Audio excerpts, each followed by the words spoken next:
I should like to welcome members of the DNA Subcommittee, and for the record, we have a quorum present today, and we have every member of the DNA Subcommittee with the exception of Dr. Hirsch. So for the record, so we have Drs. Buell, Batzer, Bieber, Eastman, Kidd, and myself, for the record. And I should like to welcome members of the public and members of the Crime Lab community, criminal justice community, who are also assembled here today. The first item on the agenda is to review and approve the meeting agenda. And we have in front of us a proposed agenda. And so I should like members of the committee to look at this agenda. Okay, so we have a motion to approve the agenda. A second. Any discussion? So all those in favour of proceeding as the agenda is stated, say aye. Aye. Unanimous approval. Thank you. The next item is, well, in fact, before doing so, it's actually on the agenda, is to talk about a friend and colleague who's leaving the committee. You know, parting is such sweet sorrow, and that is the emotion that describes our feelings towards Dr. Hirsch. Dr. Charles Hirsch has decided after, I believe it's 18 years on this subcommittee, to step down to pursue a better life and to cultivate his garden,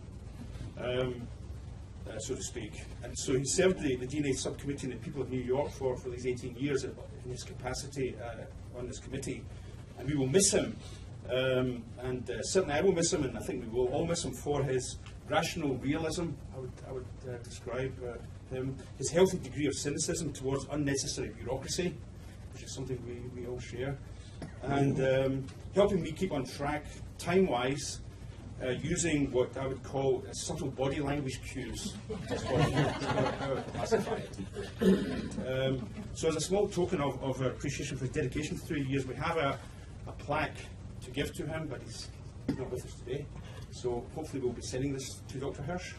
And it says, in recognition of your years of dedicated service and your many contributions to the New York State DNA Subcommittee, Charles Hirsch, MD, member 1995 to 2013. Okay. So please join me in a round of applause for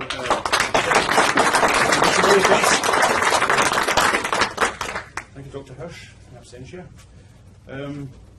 So the next item then on the agenda is the review and approval of the draft minutes from the last meeting on November 30th. And we have, the committee has a copy of the draft minutes for the review. And I'll give the committee a few moments to move to accept. I'll second that. Any discussion? Okay. All those in favour of approving the minutes as the draft minutes, say aye. Aye. Okay, unanimous. Thank you.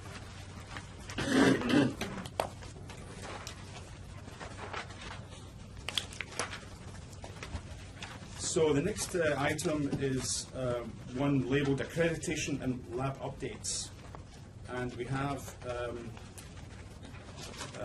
3 laboratories that we're going to discuss. Onondaga County, Suffolk County Crime Lab, and Monroe County Crime Lab. And so the first lab is Onondaga County. We don't have a representative here, but I can call Kathleen Thomas. Kathleen Corrado is unavailable.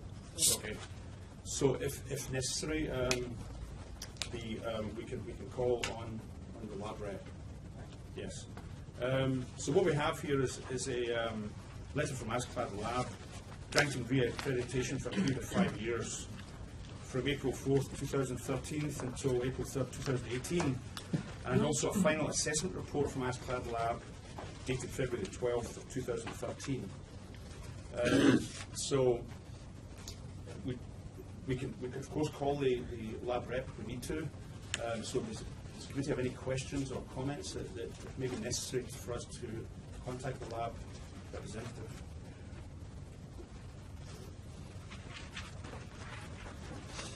I guess I was just curious, there is an independent investigation of how that was proceeding. Okay. that, Could we call the lab rep? is that within our realm or not? This is the executive session. Yeah. Oh, that's, okay. So keep your flag for later. Flags later. Yeah. So in other words, what you're asking isn't directly addressed in these two documents I just mentioned, right? Is that correct? That's correct. So do we have to vote on this? To binding recommendation. Yes.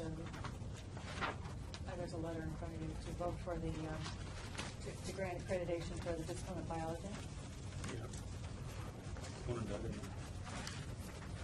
So any questions or comments regarding the documentation we have from the lab regarding this? No? So if not, then what's required of us is to make a binding recommendation to the DNA Commission regarding accreditation, New York State accreditation of that lab. So I can give you a draft, a proposed statement here. It says, for your review, at the March 15th New York State DNA Subcommittee meeting, the DNA Subcommittee voted to make a binding recommendation to grant the Onondaga County Centre for Forensic Science New York State accreditation for the discipline of biology, based upon a review of the ASCLD lab and quality assurance audit for forensic DNA labs conducted during the period September 30th, October 5, 2012. This approval will run concurrent with the ASCLD lab cycle, which will run from April 4th, 2013 to April 3rd, 2018. So I realise, so that would be the gist of a motion. If we would have to take the vote first, whether we approve we recommend their accreditation.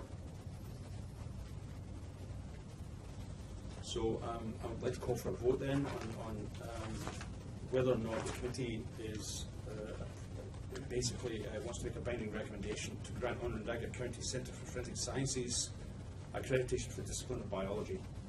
I still have a follow-up question on Eric's question about the independent investigation. I'm confused about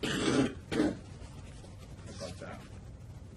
Do we need to have that report? Apparently we're going to speak about that in the executive session. Okay. So if you want to hold the vote on this until after that time, we can do so. I think we should. Okay, let's table the vote for this until after the executive session. Is that okay? Okay. Okay. Kathy, could you tell us if will the lab representative be available for the executive session situation? Well, we can call them, and yes, Yes. they should be available. I gave them should be available during this entire meeting. Okay. But it is not the lab director, so I No. don't know how. Okay. You We'll know, see. it's a DNA technical leader. He used to be the DNA technical leader. That's fine. We'll see. We'll see how it goes. Okay. Next item then. Next lab. Sorry, is the Suffolk County Crime Laboratory, and for the Suffolk County Crime Laboratory, we have an ASCLD lab full assessment report from November 16th, 2012, and we have some corrective action updates and a quality assurance audit conducted in October 2012 with a letter to the MDIS custodian. We have I see we have a representative from the Suffolk County Crime Lab here, Joe Baldy. So do we have any? Do you want to give us a briefing, Joe, on this? Do you feel comfortable giving us a briefing as to a summary as to what basically has happened? Sure. Yeah. There was a total of 3 findings as far as the ASCLD lab inspection was. The first finding regarded the wording of our reports. The quality assurance standards no longer require us to list the loci that we are testing. We could just name the kit. So we've been doing that. However, our quality assurance manual still required us to list the loci. We had forgotten to change that manual. So the corrective action was to change the manual to allow us to just list the kit. This was also the only finding that we had as far as the quality assurance standards audit was concerned. The second finding regarded our laboratory manual, the section regarding species testing for blood stains, where our manual indicated that the species test that we use, which is the Abicard hemotrace test, we refer to it as a confirmatory test for human blood in our manual. And because of the fact that it cross-reacts with ferret blood and higher primate blood, it's not a confirmatory test for human blood. So we changed the wording of our manual to say confirmatory test for blood and presumptive test for human blood. And then the third finding regarded the wording of our reports for body fluid identification, specifically for blood testing as well as for saliva testing. We used the wording that results were consistent with human blood and results consistent with saliva. And they felt that that was not strong enough in explaining that we had not performed a confirmatory test for either one. So we've now changed the wording to our reports where we say a presumptive test for the presence of the body fluid was positive. And then we also indicate in our report that a presumptive test is not confirmation of the presence of that body fluid. Do you get many questions when your team goes to court about pancreatic versus salivary amylase in terms of these tests? I don't recall ever getting a question like that. Yeah. Joe, there was some comment I saw regarding did not follow up through. You didn't follow up. The lab didn't follow through with corrective action reports or response. For an internal audit. What was that? There was some. I read something about some comment about that. Is there any? What was that in connection with? I'll take that. I'm Dan Cheswick, the quality manager. During our internal audit of last year, we did. One of the things we didn't document fully was root cause analysis. We did root cause, but there was no documentation of the root cause being conducted. In addition, there was afterwards the monitoring of whatever change that we made in our program wasn't documented. That we monitored to make sure that that correction actually did fix whatever issue we were having. Those are the two issues concerning the internal audit that we had. And this was, I'm sorry to interrupt, it was our lab-wide internal audit, not it wasn't an internal quality assurance audit. This was a lab-wide audit of the entire crime laboratory. Yes. So it was a management audit kind of thing, ISO type audit. It was our first ISO audit to make sure that all the sections were following the 17025 as well as the ASCII lab supplemental. So you'd done the corrective actions, just hadn't written them down as such. We wrote them down, but we just didn't spell out exactly our root cause analysis. We didn't have a line in there saying the root cause was X. We, of course, did that because in order to make any sort of correction, you have to do the root cause to determine that. Was there any DNA-specific issues that stand out during that? Through the internal audit, nothing that stands out. It's, a lot of the issues we're finding were more manual issues that we did major manual changes as expected between the legacy program and the ISO program. So it was a lot of, we were doing one thing, but our manual didn't exactly say what we were doing. That was a lot of our internal audit issues that we were having. So it says here that there were, this is on the finding about the internal audit and the root cause analysis. There were 16 non-conformances requiring corrective action.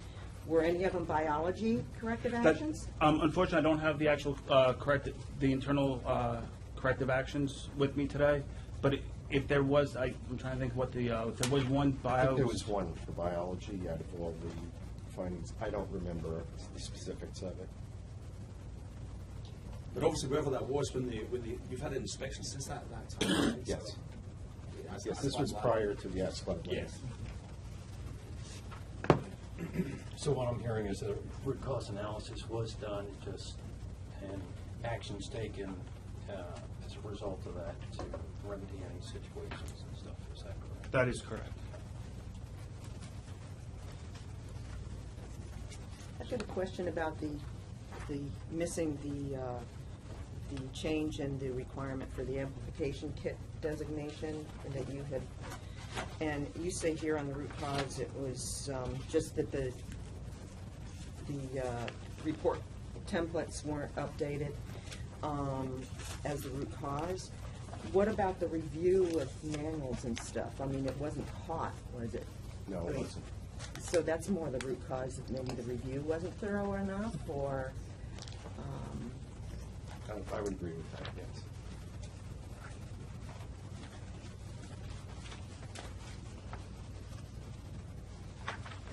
Any other questions?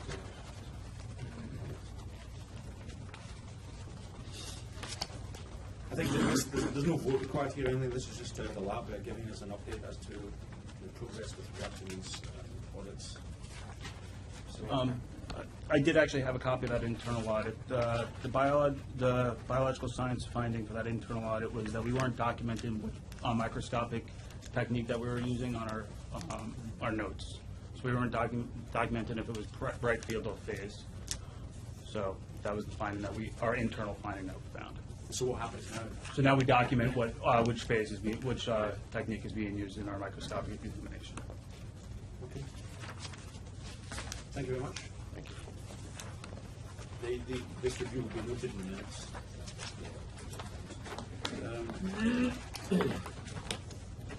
The last lab under this section is Monroe County Crime Lab.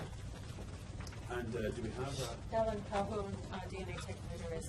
yes, I have. Ellen.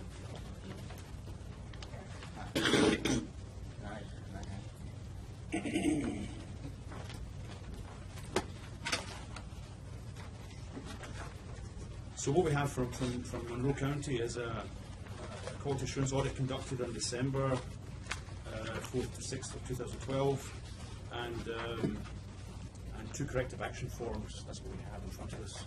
Do you wish to give a statement or a briefing as to what was? I can brief you as to Yes. what the corrective actions were. The first corrective action was that, as per our quality manual, any discrepancy on a PT should be brought to the attention of the CODIS administrator.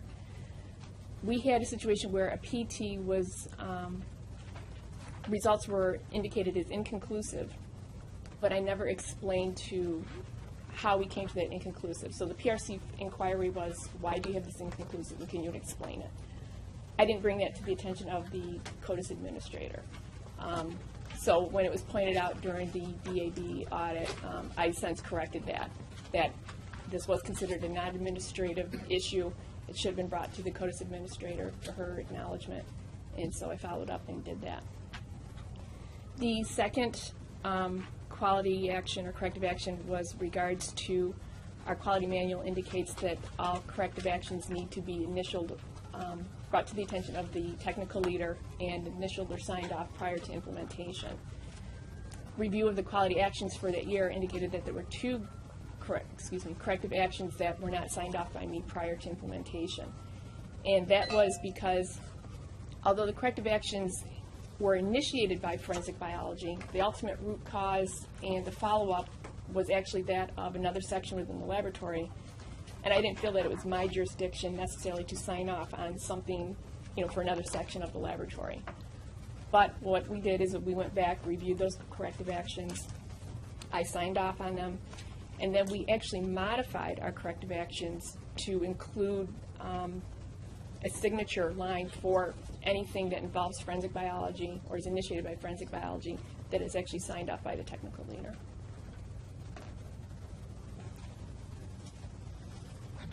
So any questions or comments regarding these the documentation we have from Monroe County?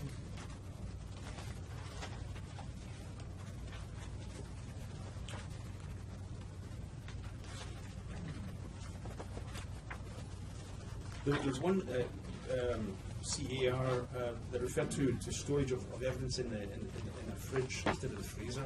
Yes. Is that so? What did that result in any loss of evidence or ability to change the evidence? It did not. It was a condom that had ultimately was found to have seminal material on it, and despite the storage of it in the refrigerator versus the freezer, we were still able to detect and find sperm cells and seminal material. And so what was your corrective action for that? It was obviously a miscommunication or some training required. What was your how you fixed that situation? The quality administrator spoke with her staff and evidence intake, reminded them of the appendix at the end of the SOP that indicates that biological evidence is to go into the refrigerator with the exceptions of, and then just pointed out to them again the exceptions are, and one of those exceptions are condoms. So any other Questions or comments? Okay, thank you very much. Yeah.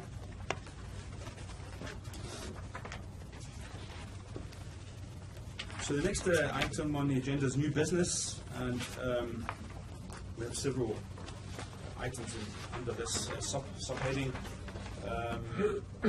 And basically, we're going to talk about the amendment to NYCRR. Then we're going to talk about review of the partial match policy, then a partial match update, and then annual reporting of DNA labs, so within this section. So if we can start with the amendment of Part 6190, Part 6192 of Title 9 NYCRR. So these are proposed recommended changes. I think Brian Gestrin is going to give us an update as to Sure. this. When we look at this, these changes are not exclusive to the DNA subcommittee. Many of these changes are actually due to votes of the commission, specifically to have management, any change, substantial change in laboratory management be reported within a 3 business day period. The change of provisional accreditation, now moving toward using mock cases, so that's one of the components that's actually reflected here. There are some other little cleanups that have happened throughout the document as well that are reflected.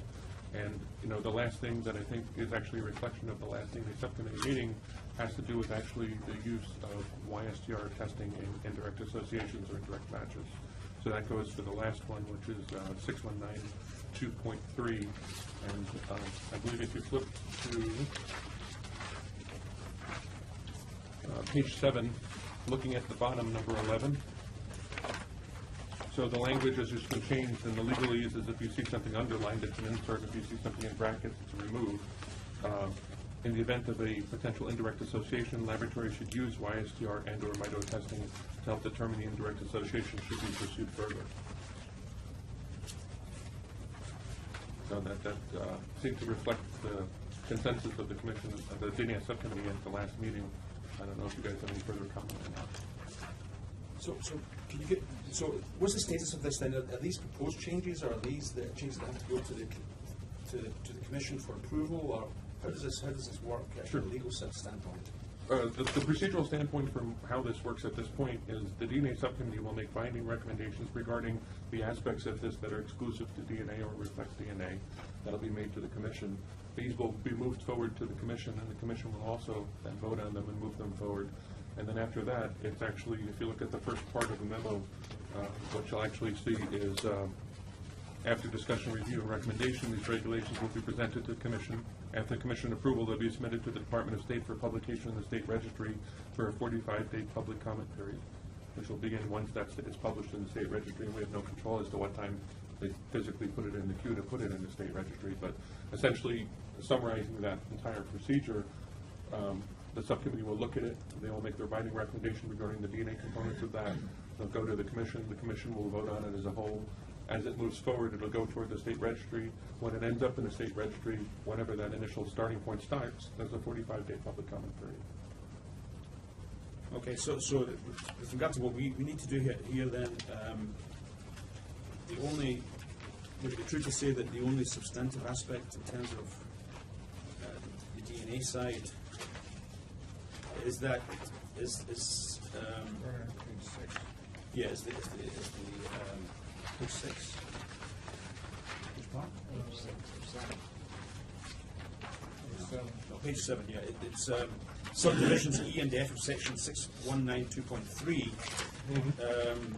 As far as I can see, that's the only part of this document that we in fact need to discuss. Is that correct? In Yeah, terms I of the think DNA side. procedurally as well, you know, what happened is with the 3-day change in management, what happens is there's also an insert of language about what happens if labs don't do that, and it just delineates between a regular lab and a DNA lab.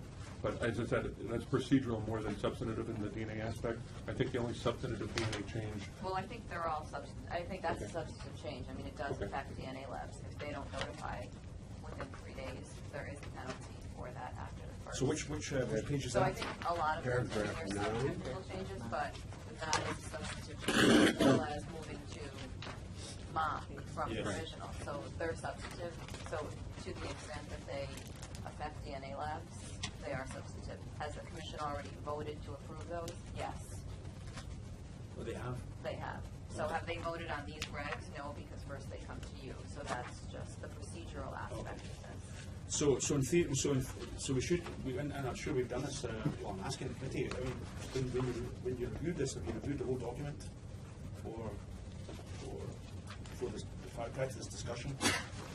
But certainly the substantive issue then is the DNA lab 3-day notice. Any comments or questions about that? About that part of it?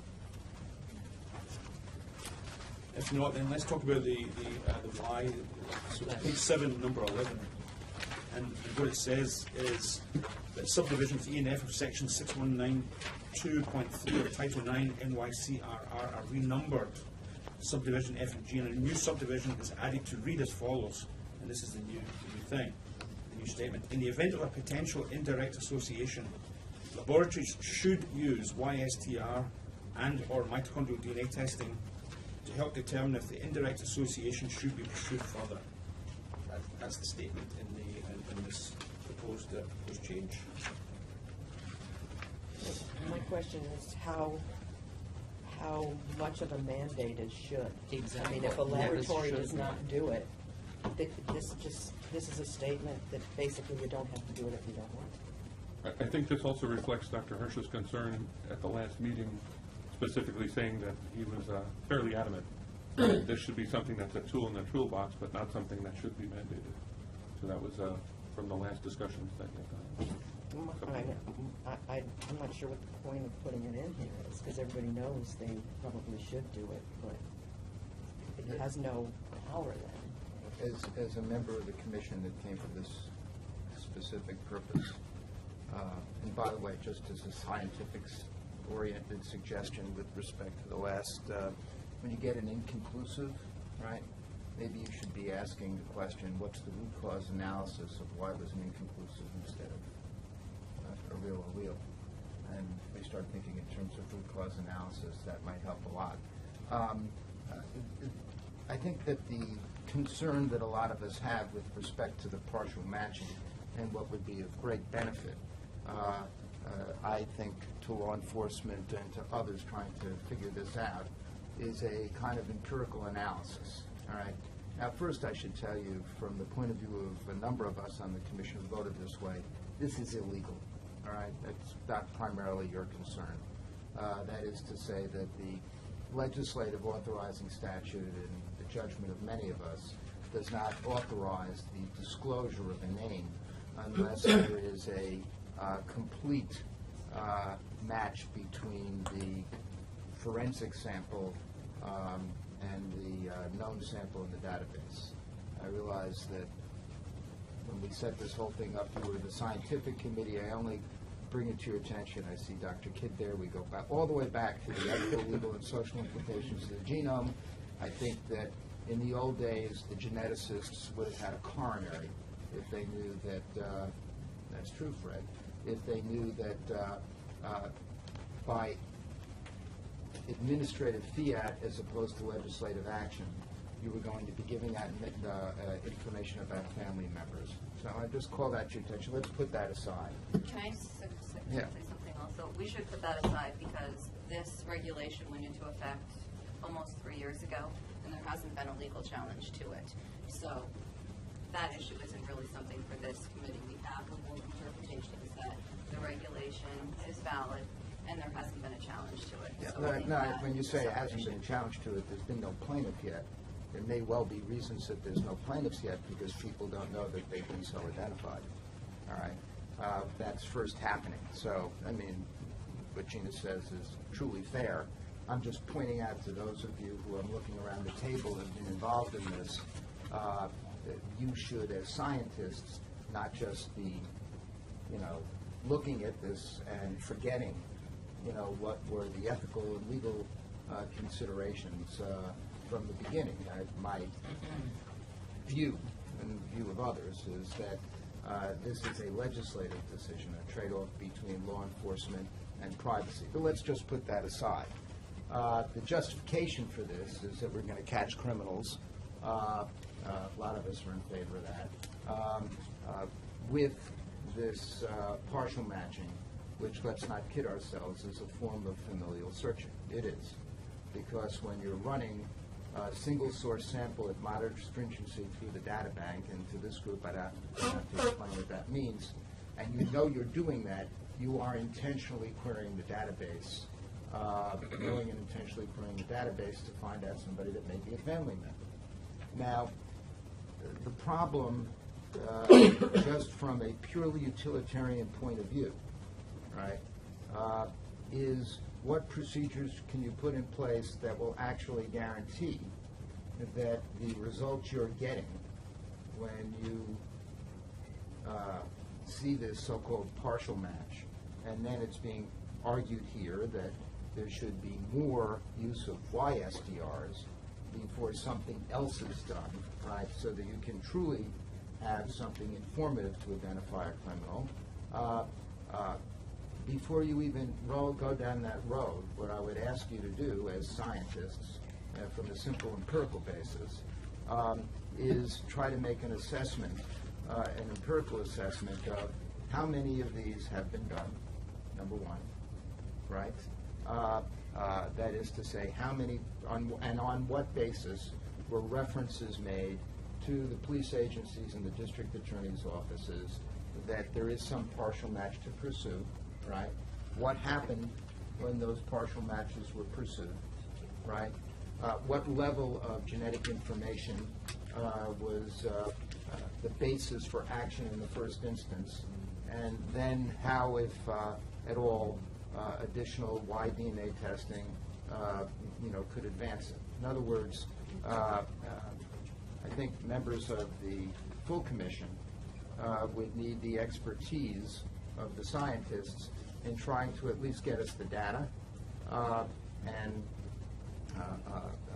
some analysis of the level of relationship, so to speak.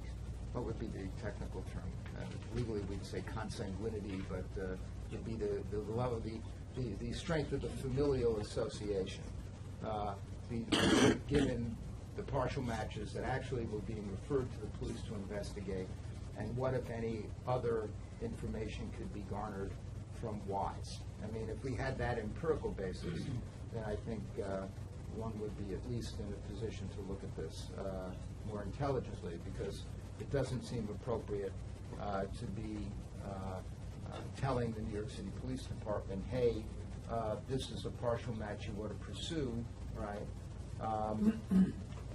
If really the likelihood is, when you look at analyses by John Butler and others from the FBI, that you're really not giving them information to pursue a relative that's sufficiently close that they're going to get anywhere, and we really do need that kind of information. I think we fully discussed this at the last meeting, and the committee decided that YSTRs, we recommend, strongly recommend, and that's why the question is, they should be must instead of should. No, I understand the YSTRs will make it far more informative. I'm just wondering, as an empirical matter, wouldn't it be of some assistance to look at the investigations that actually had been conducted? In other words, how many cases have been referred out as partial matches? On what basis were they referred out as partial matches? And to what degree, if any, I mean, there's going to be some degree, YSTRs would have made that information more informative. Well, I think the analysis has been done. In fact, the police department have disclosed it in a public setting and also in executive session about the cases that where this partial match has been used, and it became so that was the impetus for us to discuss this as a committee in terms of using Y, and we felt very, very strongly that if you're going to get a listing of potential relatives on a database, if it's male, and you use YSTRs, you will eliminate 99.9% of all falsely implicated, if you want to use that term, other families. So we thought that would be the appropriate thing to do for a large number of cases. Obviously, not every accused is male, but a large number are. So that was the reason why we said that we should be using YSTRs, because if the police have 15 names and they're looking at 50, if they were to look at 15 different families, when in fact you should only be looking at 1 or 0, then it's just a waste of time, and also the ethical issues as well of investigating families when it was unnecessary to do so. So that was the impetus, I think, for, is that correct? My colleagues. So in fact, we felt so strongly. That's why, in fact, the question, if I understand it, is basically should it be a must as opposed to should? Because if it just says should, what's the point of having it? If it just says should, it should means that basically we're not legal people, but maybe should means that you can do it or you don't have to do it, that type of thing. So is it strong enough? Is that? I mean, if there's no sample left, obviously you can't do it. But if you have adequate sample, I think you shall do it, not should. But it doesn't say the sample. See, there's no sample left. I know. I mean, So- if there's no sample left, you can't do it. Yes. Any? We've got a question from the audience here. Yeah. Any comments? We have to make sure we leave enough for independent testing too. So Right. we want to make sure that there's sufficient to do the job, and like Jack says, not investigate 50 people, but narrow it down. As scientists, I think we're giving folks out there, other scientists, the idea that, hey, you haven't been doing it before, but you really should be doing it. And I'm not sure if I want to go to must right now, just to make sure we're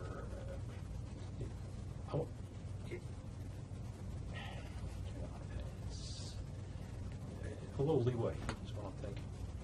I would actually put as more important in that it comes first, a better understanding of what sort of likelihood ratio should be involved before you even begin thinking about looking at relatives. And as I understand it, there's still some significant statistical issues there. And I'm not sure that most police departments are looking these low stringency searches. I don't think meet the rigorous requirements I would like to see. But that's, as far as I know, still under study by. But New York State actually has a regulation just now where they actually use the so-called EMR and EKR. They work this out, and if it meets a threshold, then they can proceed with, and that's part of what the actual regulations are right now. So, yeah, but that's the point. And Dr. Kidd has hit on the issue. I mean, I would like to see, I mean, you know, I came here because I thought I could appeal to the scientists within you, all right? And that is, where's the data? I understand you said there was something in executive session, and I read an article in the New York Times, right? Where's the data? How many of these cases came out using these formulas for potential further investigation, right? Given the, what did you call them, Jack? What's the term of art? The EKR and EMR. And they're an attachment to the partial. I understand, but measure. these are, just to be simple about it, because I'm simple, is that these are just formulas, so to speak, to try to give you a sense of how much of a potential relationship there is between a crime scene DNA profile and somebody in the data bank, all right? So don't you need to know empirically how those formulas are working out, given the size of the data bank? How many, in the first instance, I don't think that's for. I think that's an interesting and important issue. But whether or not it should in fact affect our ability as scientists to say whether or not if you're doing this is the best way of doing it. No, you're missing my point. I'm saying I want data, right? How many are there when you apply these formulas in the data bank, number one? Then number two, it would be useful to know what additional power you would get from STR testing, okay? And, you know, what that would cost and how that would be implemented. Because the point I think Dr. Buell's making here, if I understand it correctly, and, you know, nobody doubts for a second that if you were going down the road of doing familial searching, you absolutely would do WISE, and you absolutely would do additional markers in any of these situations, and you would do those immediately. The question is how you set the thresholds as in policy terms, okay? And how effective, what kind of result we're getting for going down this road of familial searching and doing these markers. Now, I don't know, as a policymaker, and without scientific and technical guidance as to exactly what the data actually is, how to make a considered judgment about that. I mean, what we get from reading the newspapers is that the police department has been given a lot of data to pursue individuals, and it's not working out because they're not particularly related. And it may very well be, upon consideration, that that was a self-evident proposition because what they're being asked to look at was not a particularly discriminating judgment in the first place, okay? So it would be helpful to get guidance from all of you based on actual data. I would raise this other factor for you that you might want to consider as to why it's important, and that is there should be provisions in this, if you're seriously going down this road, that it should not just be revealed to the police and prosecutors that there was a quote-unquote partial match in a particular case. The data should be saved, and it should also be revealed to the defense in a case, because that is potential exculpatory evidence that the defendant can say there was an unresolved partial match of somebody that's a pretty close relative on a probative piece of biological evidence at the crime scene here, and that's something the jury should consider in evaluating this case. All right. And okay, I think that we need to move on here. Yeah, I thought you ought to know all that. Yes, I think that from the standpoint, I think I'm speaking for myself anyway. I want to hear my committee members' also opinion on this. The whole reason we want WISE is precisely to address some of the concerns that Barry Scheck just mentioned. In other words, this partial match policy is not as definitive as a policy of true familial searching. As a result, you're going to get a larger number of potential hits than you would do using a more stringent approach to the familial searching. And so what we're saying is that if you use WISE, you're guaranteed to reduce the number of potential families, potentially linked to the crime scene evidence. And by using WISE, you're going to basically eliminate more than 99% of any falsely accused, if you want to call it, falsely implicated individuals. So we felt very strongly, and I feel very strongly myself, that WISE are an absolute necessity to use them under these circumstances. That's my own opinion. So, colleagues, just please feel free to give us your comments and questions about this. Basically, I am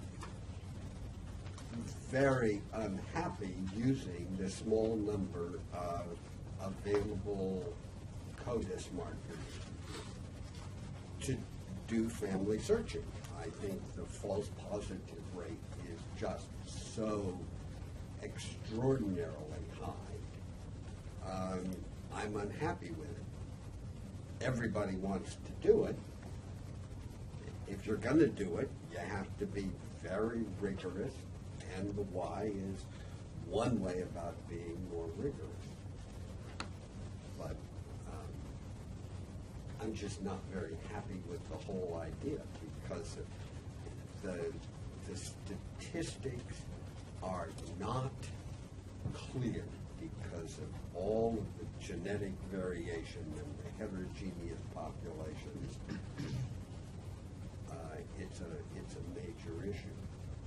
I'm going to second what you said, Jack. I think in some of our sessions, we heard the enormous amount of work the police department did that could be curtailed greatly if they had another tool in the toolbox. And this tool could be very useful to reduce the amount of time they spent following people doing whatever, and would make the information that was provided to them much more useful. That's why we wanted to go down this route.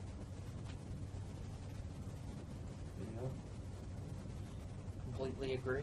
It's a tool in the toolkit. You're foolish not to employ it. In other words, if you're using this, you may as well use the. Might as well go all in. There's a comment wanted from the audience. Could you introduce yourself for the record? And Marie Samples from the Department of Forensic Biology, New York City. Marie, can you come up to the tail of the microphone?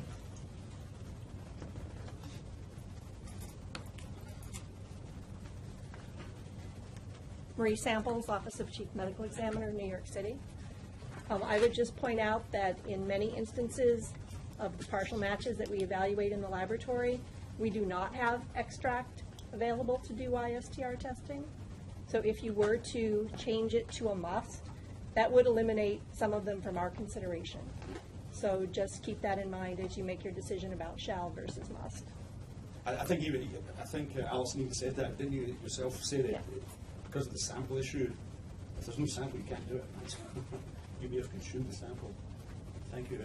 Any other comments, questions? Forgive me, all right? I think that as scientists who should be thinking also about ethical aspects of this, right, and what you're all signed up for, it is really, forgive me, superficial to simply say, oh, we need another toolbox, another tool in the toolbox. I think you could probably come up with additional markers to WISE, and you can come up with a lot more tools to put in the toolbox.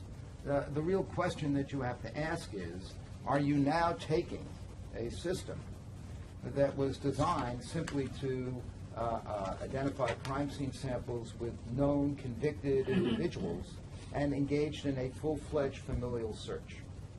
And it sounds to me like, your approach to this at this point is to simply say, in any case, any criminal case, first we will do the CODIS markers, then we will run it through the system at moderate stringency, I don't know, or given the size of these databases now, on the average run, right, you're going to get how many? 30, 40, 100? I mean, I have no idea. Do you? Wouldn't it be nice to know? You're going to get X number of people who are potential to follow up. I mean, it may very well be, as Marie said, that if there's not any abstract in the case, you might as well say for any additional markers, shall, so that they can at least eliminate the ones where they can't do any additional testing. But are you keeping records of any of those?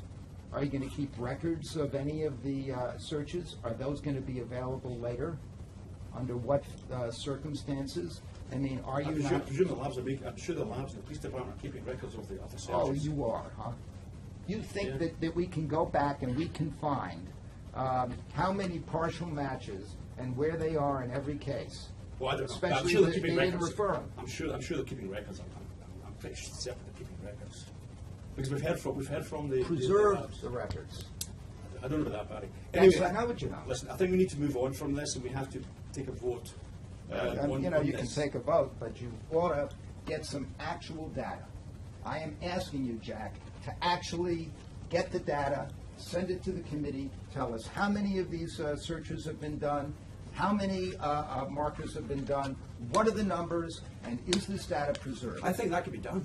Well, We can then get do data. it. That's a separate issue from what we're about to. Well, I don't believe it is a separate issue, because I'm one that likes to make decisions based on the actual data, right? Not one that is just saying, well, can we theoretically do another tool in the toolbox? Believe me, you can do better than just we're WISE. just scientists. We make recommendations. If policymakers don't want to do it, that's up to them. No, We are the scientists. you're That's all we do. scientists, but you're not discussing if you're not discussing data, that's not science. Yeah. Okay, so shall we move on, folks, and take a vote on this?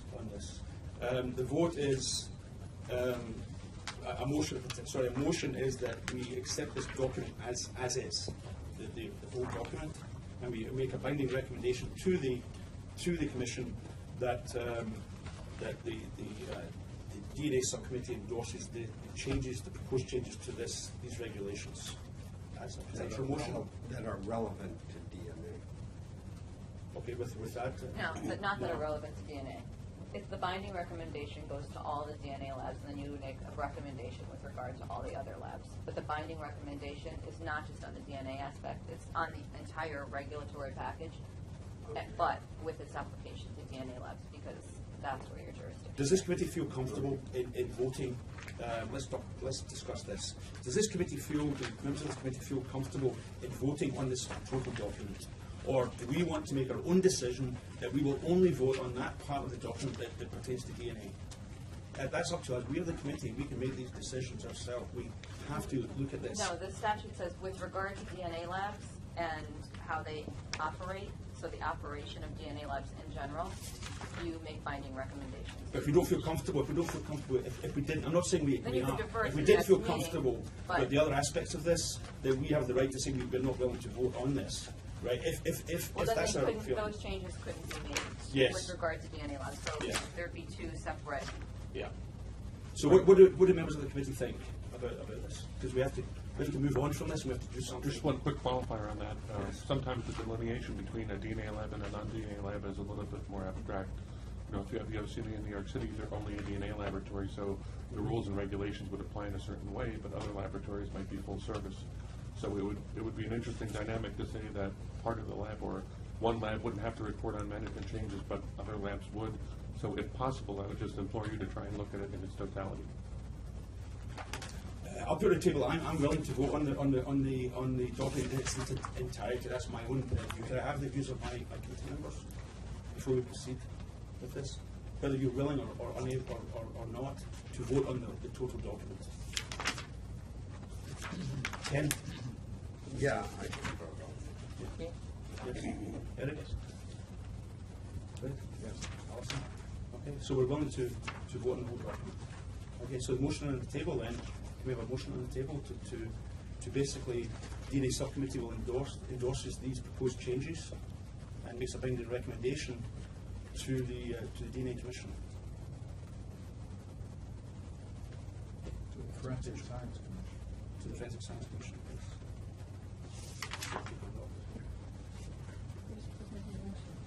No, I'm just saying, making the Also move. So basically what we're saying is that the DNA subcommittee, after review of the proposed changes to New York State regulations, endorse the proposed changes and make a binding recommendation to the DNA Commission, the Forensic Science Commission, that we endorse them.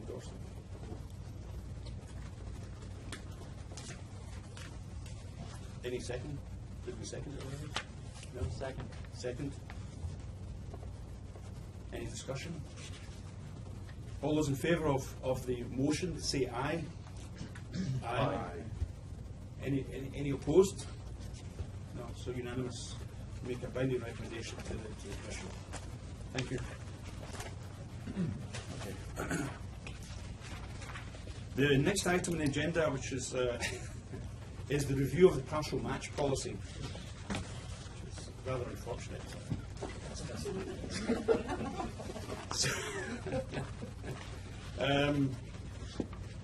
So who's going to lead that discussion? What we're supposed to do here, apparently, is my understanding. Please correct me. That the reason this is on the agenda is that we simply have to review this every 2 years, right? So it's a 2-year review. So that's why it's on the agenda. There's no other reason than that. So we have in front of us the existing partial match policy and the documentation thereof. So I now open it for discussion, because basically we're supposed to review this, and so what do we do? We just basically, what's our action? Well, if you wanted to make changes to it, I guess, you've already made changes to it essentially, so we'll incorporate any of those changes, like the use of YSDRs, in this policy that you've recommended to be made to the regs. So in reviewing the regs, you're reviewing the policy as well. Okay. So those changes we can incorporate. Okay, so But if there's other changes that you want to make that you haven't discussed yet, since you discussed WISE at the last meeting, but you haven't discussed any other issues, so if there are other issues, you can then, whatever changes you decide you want, if any, incorporate into the regs and present them to you again. So the documents we have in front of us are the partial match policy that refers to partial match obtained from the National CODIS search, partial match obtained from the State CODIS search, and then there's the attachment A, which describes the EMR and EKR formula for making that judgment determination of whether or not the samples meet a certain threshold. So that's what we have in front of us. So any additional comments or questions or edits to this policy that we've already discussed the proposed changes elsewhere? I just have a comment that I think we should use this as a stepping off point to develop a familial searching policy, and call it what it is, and maybe be more strong about doing YSTRs or mitochondrial, being strong about the statistical interpretation.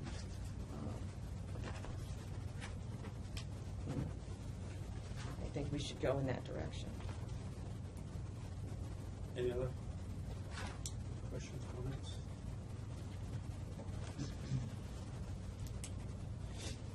Are we going to guide the labs on how they will use Y data as part of this policy? And what we've read, Or are we going to tell them what to do if they search Ys? If they pull the blood spot cards and do a Y STR analysis? If this, then that? Or is that self-evident? Would that be self-evident? We're going to spell it out, basically. in the actual regulations itself, in this. Well, in the policy or the attachment, where they. Could you give an example of how you? No, I'm not suggesting that we have to, but as Allison pointed out, there's nothing about Ys in this document. No, but we're going to be. There's going to be. What we voted on previously will be incorporated into this. What we just voted on. Yeah, I know, but will it be in written form in this policy? Yes. Yes. Okay. So I would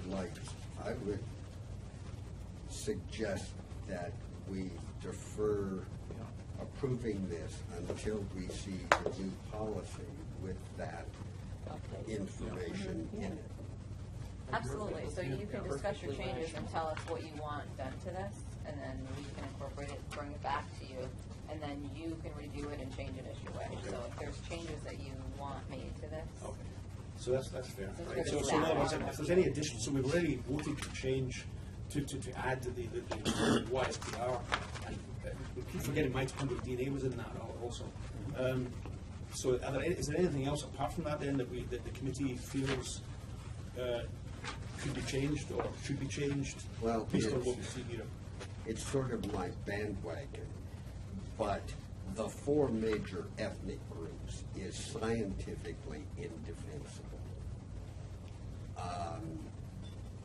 Human population variation is just vastly more complex than that.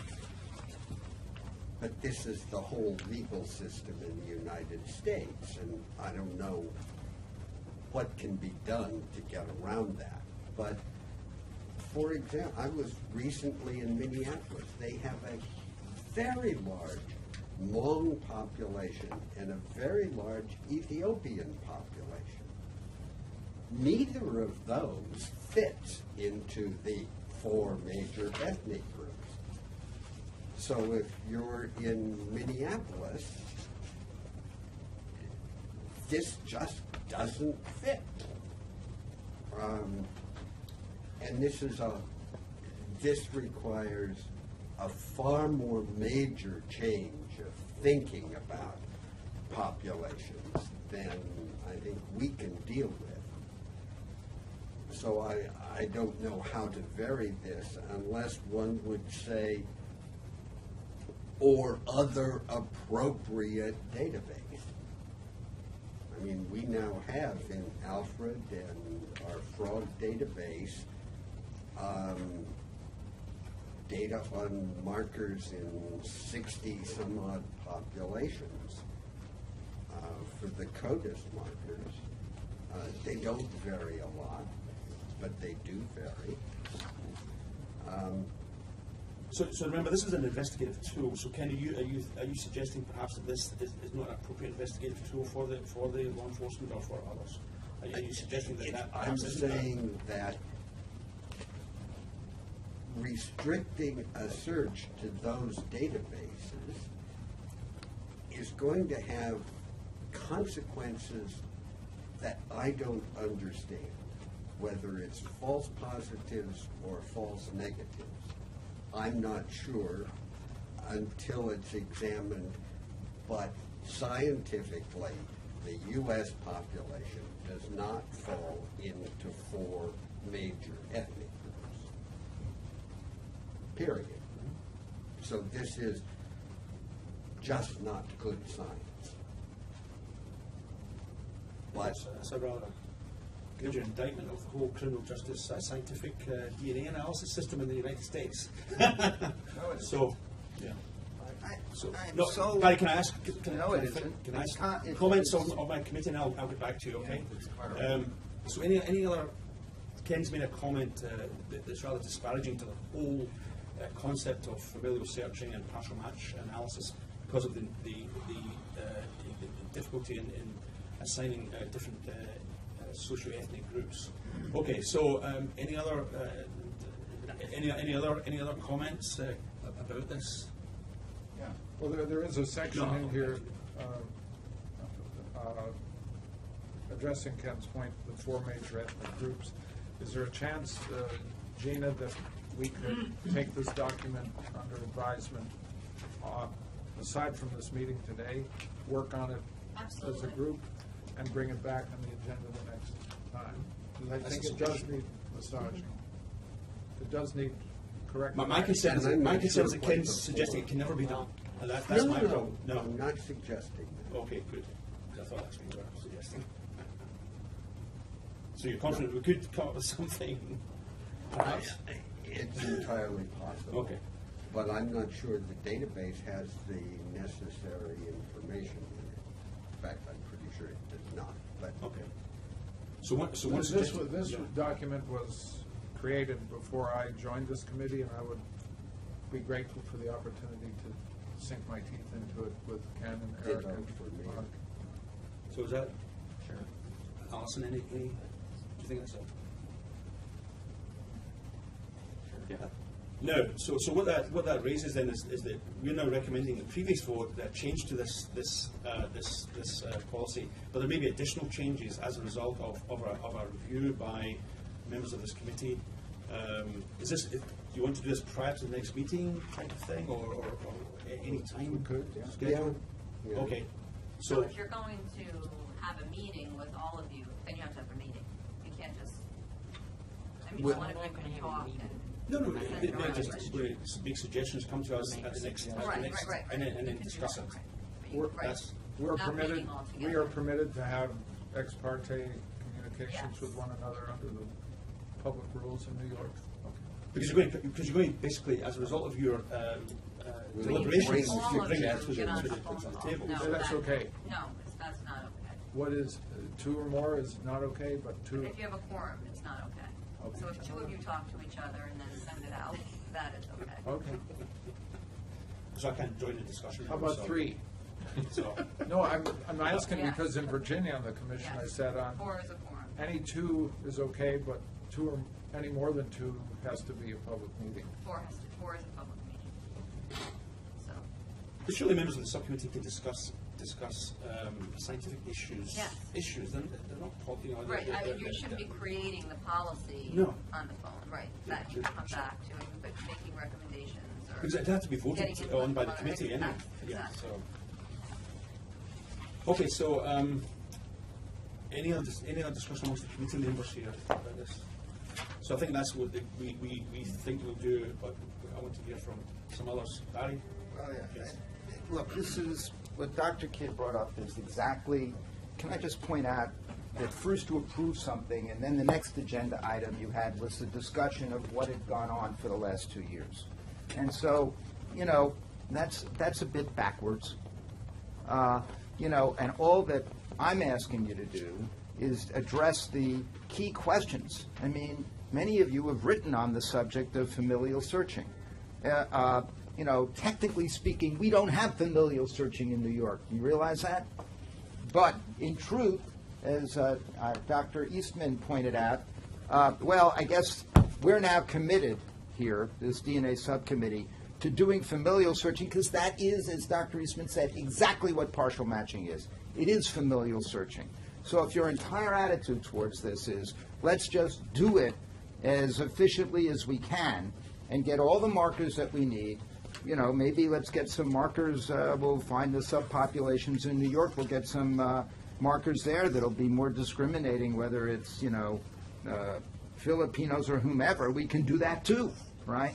So, I mean, you really can't be looking at this in a vacuum. So my first question to all of you, because in theory, we're not doing that. You know, in theory, what's happening here is that you're doing a moderate stringency search. You're inadvertently discovering that somebody might be a relative, and then you're moving from that forward. And so the issue that Dr. Kidd raised right away, can you tell us empirically, using the formulas that you have right now, using the four populations, how many false positives, how many false negatives are you getting? Barry, didn't the Commission vote to approve that policy? No, well, you know, here's the point. The Commission... Did they not approve it? did approve the policy, Yes.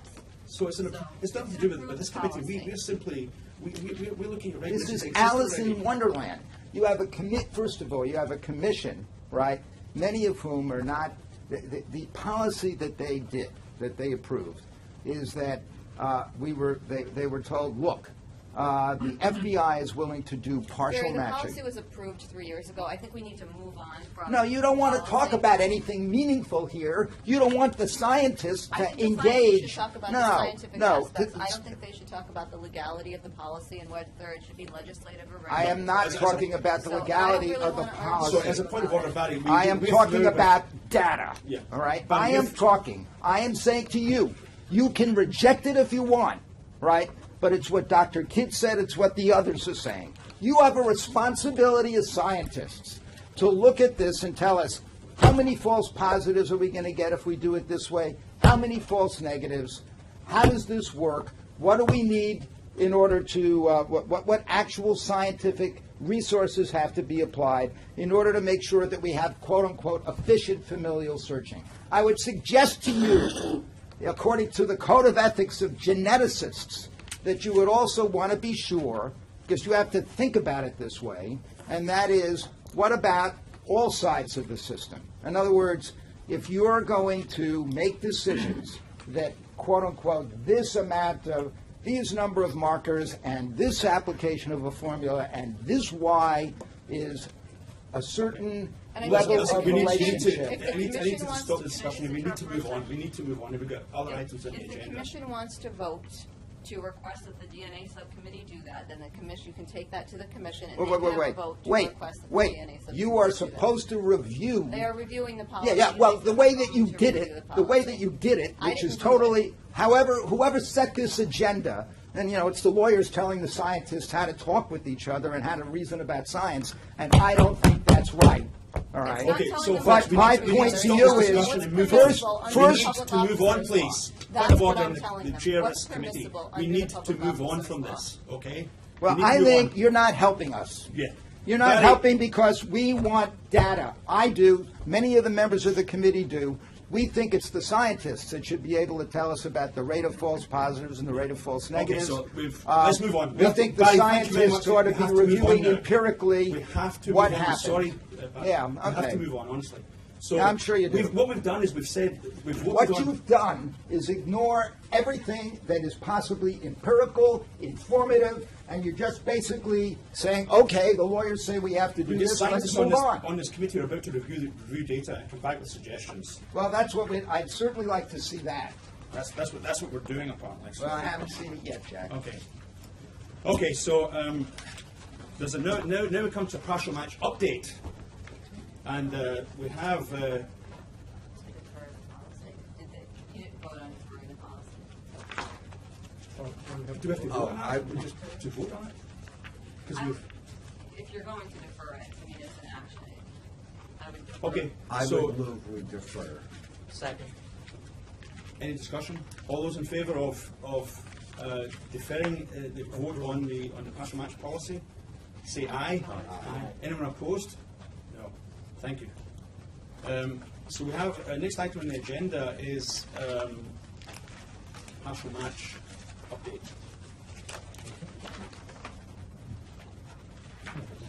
It's not Just an item on the clarifying, agenda? just clarifying. the- Unanimous vote? Pardon? Yes. Yes, unanimous.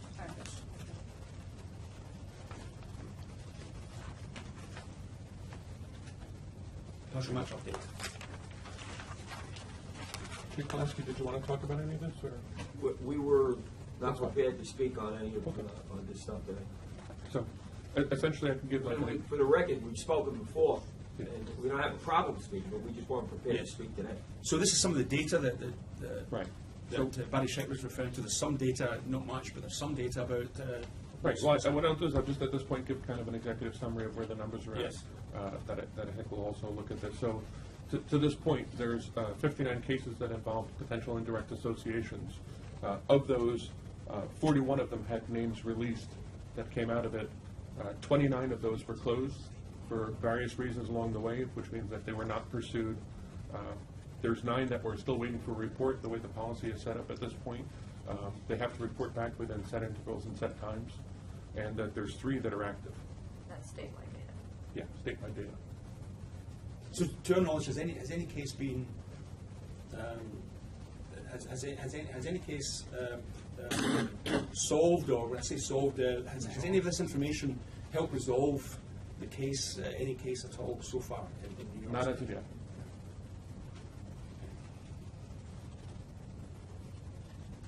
Any question or comment?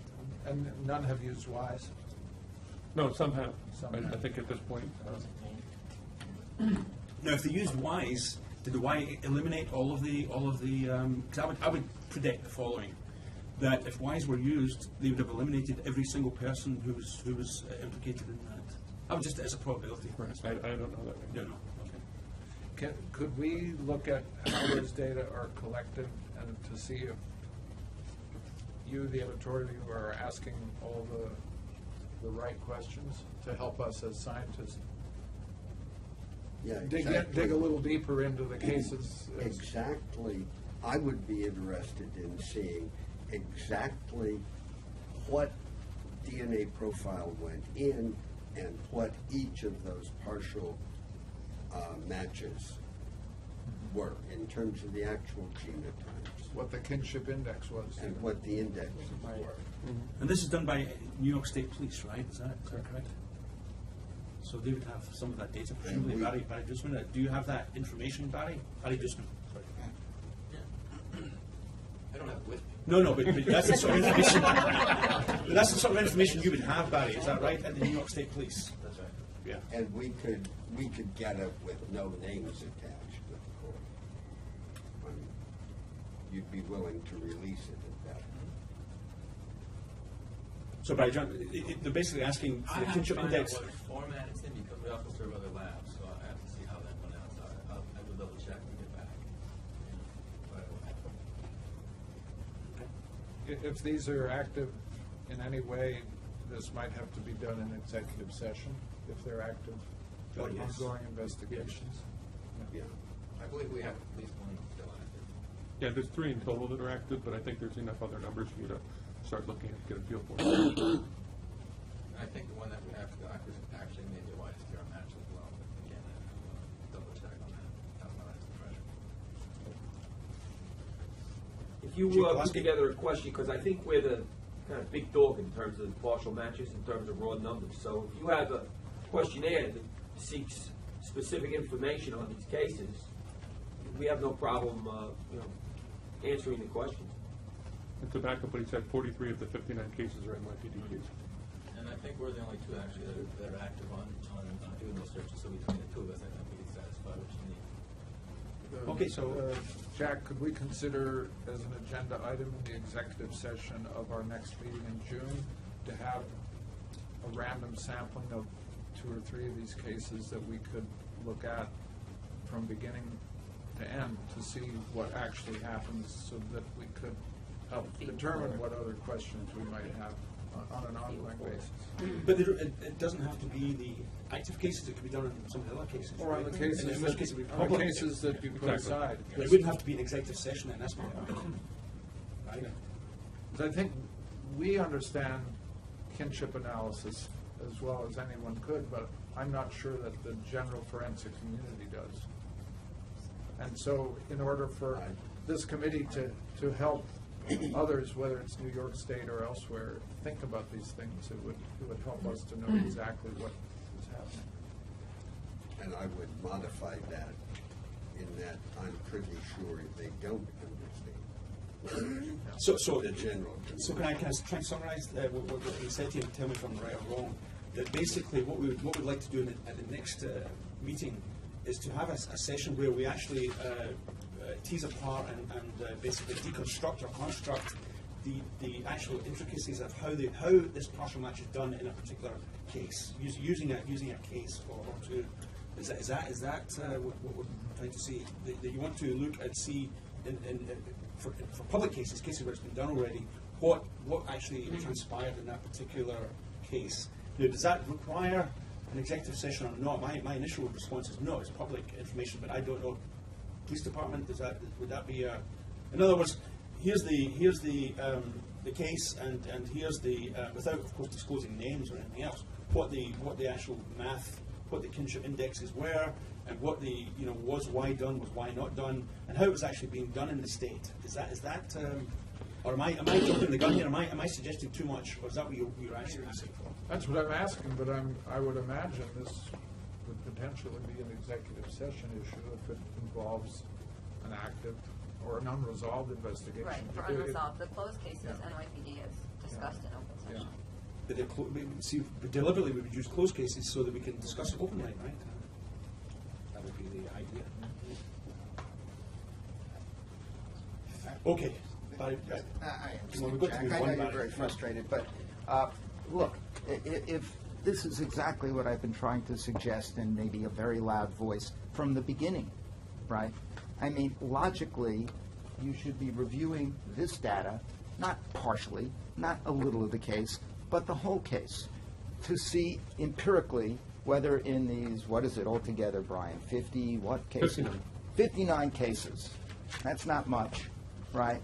To take a look from beginning to end. If you have to look at 3 cases in executive session because they're still active, you can put those aside and actually see whether these kinship indexes are working and what, if anything, you would need to make them work better if you're in the game. But you've got to understand, as scientists, where the guidance is required, and that is, well, we're going down this road when we hit a certain threshold, right, based on the kinship analysis, given the populations, the sizes of the database, the possibility of false negatives, and a false negative here, I guess, would mean that they're not a close relative, and a positive would mean that they are a close relative in the final analysis.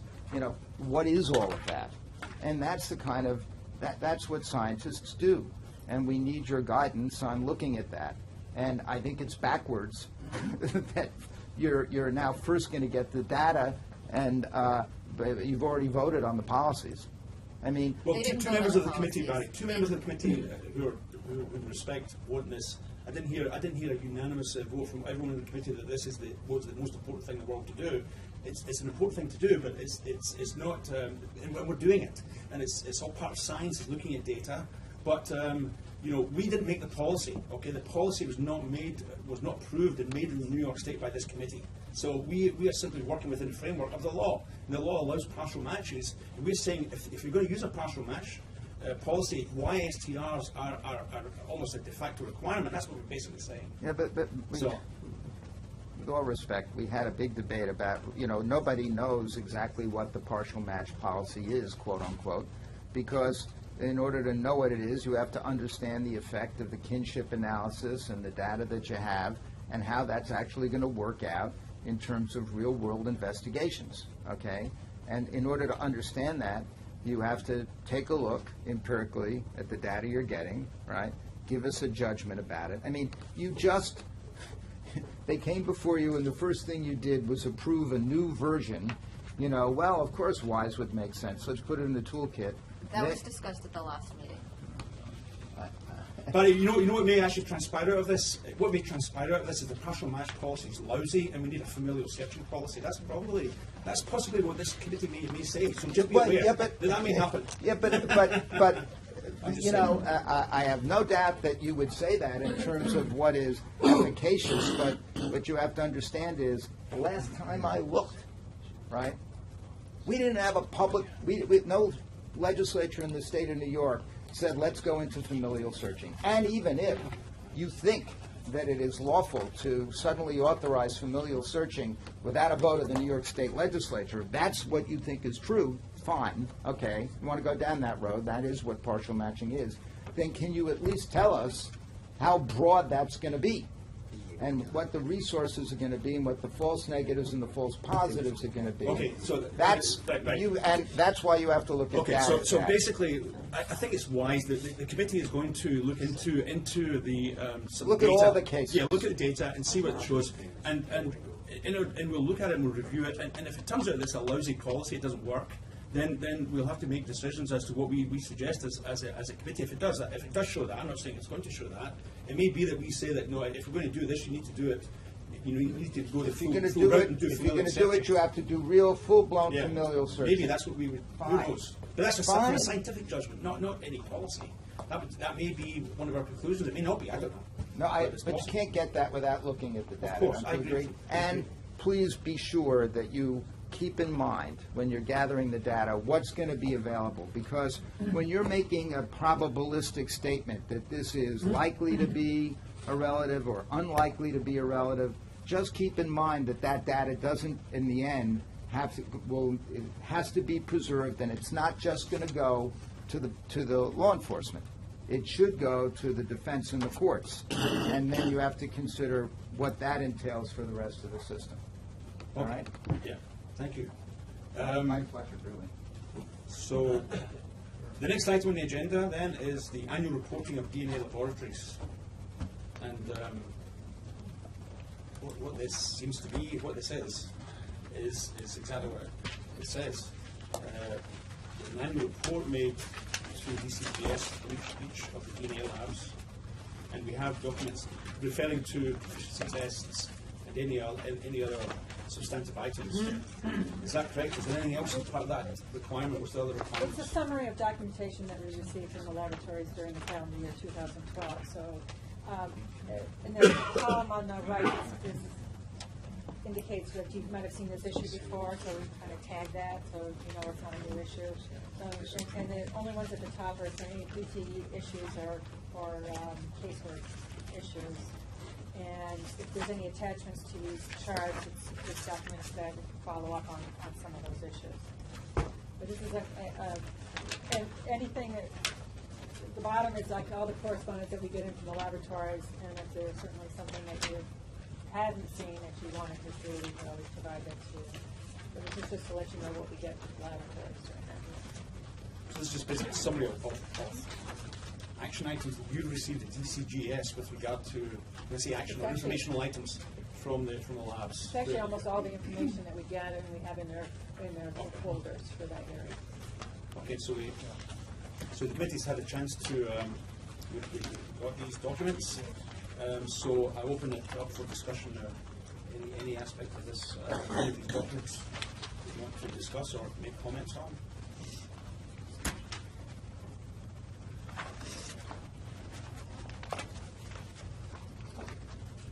Alison, surely.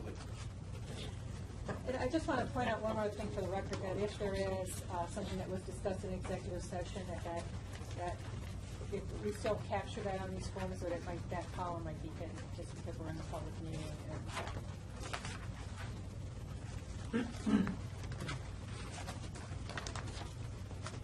Comments? Right? Yeah. I didn't see anything. Oh, good. Oh, sorry. Okay. Eric and Alison's silence. Okay, so thank you. We've reviewed it, and no comments were made. Okay. Moving along, we have old business. 2 items on the agenda for old business: Erie County Central Police Services Lab and the Westchester County Department of Labs and Research. Firstly, the Erie County, we were provided with an addendum to an internal DAD audit, which is a follow-up on audit to the audit presented at our last meeting, November the 30th. And so there's an addendum to this because we asked for clarification of the following 3 parts of the audit document. So we asked for clarification and it provided clarification. Any? I thought this was fine. I was just concerned because it looked like they were doing an approval of the validation, and they can't on an internal, so. So we did. Yeah. Any further comments or questions? Okay, thank you.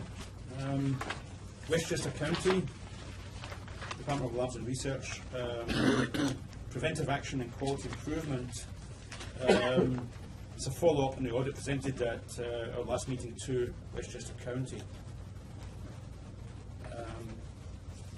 So we asked for some clarification of preventive action. What were the preventive actions and quality improvements? And we're provided with documents that refer to preventive action quality improvement report. 2 of them.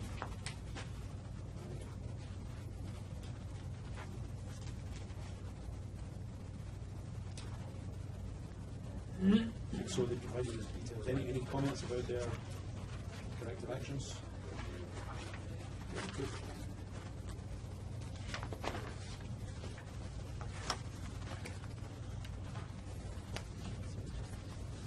No? Eric? I'm good. Good. Okay, thank you. Any comments? We now come to laboratory disclosures, and then we're going to go into executive session later. But firstly, laboratory disclosures: New York State Police, Monroe County, and then OCME, New York City OCME. So the first one is New York State Police, and so we have some documents from New York State Police. These are just updates to two of the corrective actions that they noticed. Yeah, so this is a similar update. So I should Both of these issues we've discussed Yes. before. So Barry Jusman, New York State Police. Yes, State Police. Yes. I did have one thing, though. Once we settle whether or not there's any questions or not, we did have this question about this negative sperm identification, false negative, and we had a 4-phase plan for cause analysis, and we had completed the first 3 phases, and I'd like to submit now that we're actually ready to close this, because I have some data which actually isn't included in your update, because we got our last analysis done yesterday, actually, so that's how topical it is. But anyway, in the course of this, we said we were going to recall 103 cases, or try to recall 103 cases, so we make sure to test everyone in our laboratory at least once in terms of their work on a negative sperm slide. And realizing, of course, that we were not going to get 103 cases back because we went back 5 years. We did get 54 back, and 25 cases have been destroyed, and the other ones are just slow coming back. In those 54 cases, we were able to test 35 of our analysts, including 5 people who aren't even working for us anymore. In every case, the results are concordant. The slides that were adjudged to be negative earlier on remain negative. There were 4 that weren't tested in this final round. 1 person hadn't done any sexual assault cases. We used them primarily for homicides. 3 people, we had trouble getting cases back because they did very few cases of this type. In fact, they had actually been tested in the 3rd phase, which was intended to test people that weren't doing this particular analysis a lot. So we've actually finished now and looked at everybody once. In the course of this whole 4-phase project, we looked at 267 negative slides, and the results in every case have been concordant.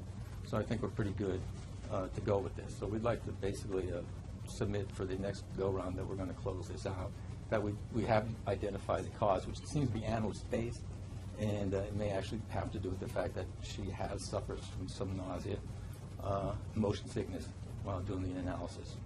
So.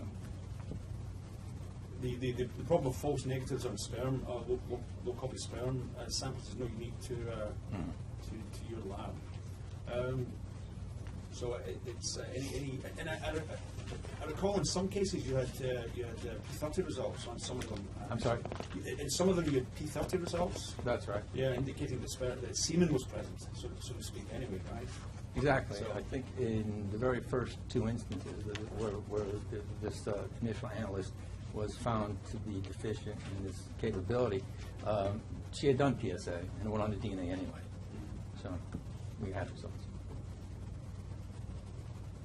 Any I think I asked you this before, you're saving when they do their own elution slides, you're saving the negatives now? Because the negatives, you were reviewing the hospital slides?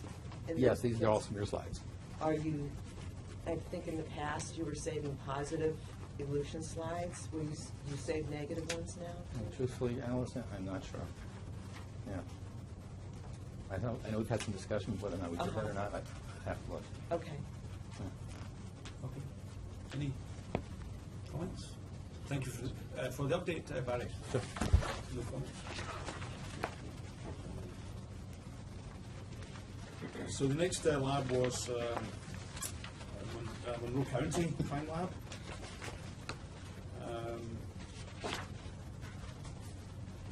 Do we have? Oh yes, of course we do.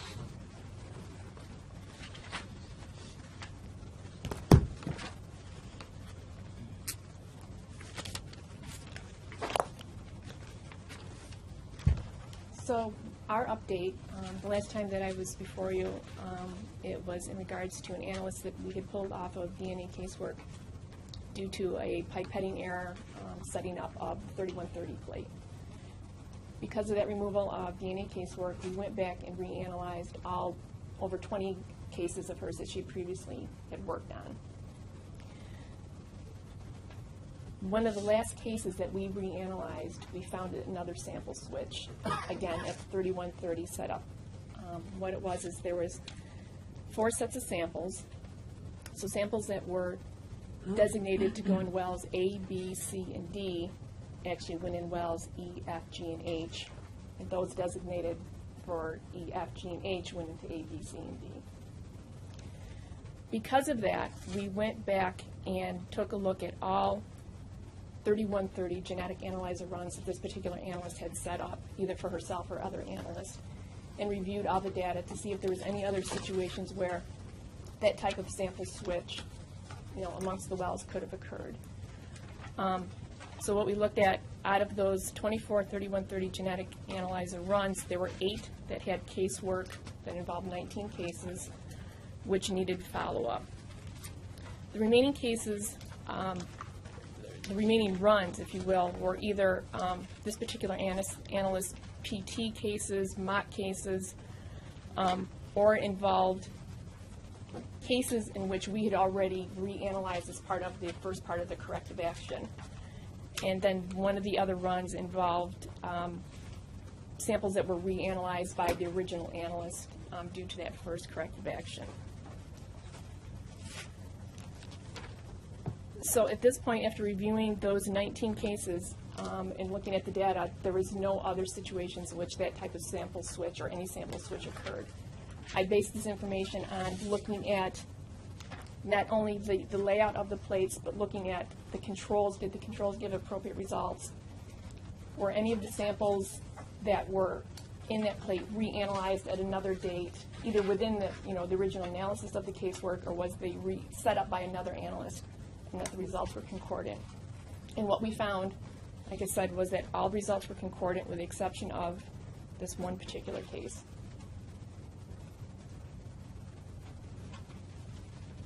She remains. How was that discovered? By by reanalysis of the case itself? Yes, The original.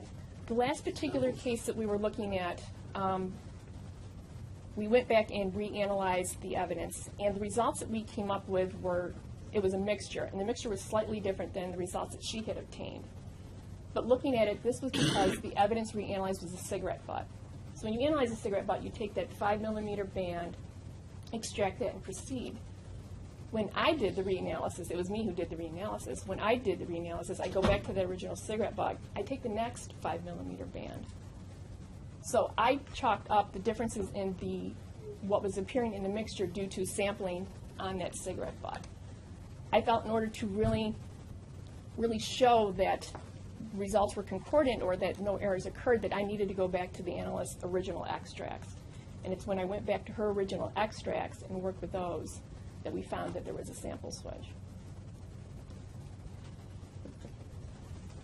So in terms of your investigation of this incident, is that investigation now closed totally? It will, because I need to now get everything else together and write that up, but it is closed. That the last cases have been analyzed and it is closed. So how are you going to, what's your corrective action for preventing this in the future then, this type of error? What's your overall management plan for that? There was changes that were implemented. One of the first things that I needed to do, that despite analysts being trained that they are to check the labeling on their tubes against the plate document, but it's actually now written in the SOP that the analysts will have the plate document in front of them, the labeling on the tube, and they will cross-reference them. I've also, we've purchased one of those plate lights that you can map as you add samples into a 96-well plate. Because of the work that we've done with Lean Six Sigma, we've implemented some various quality reviews within the processes of the cases. And then for this particular analyst, at this point, I will not be returning her to DNA casework.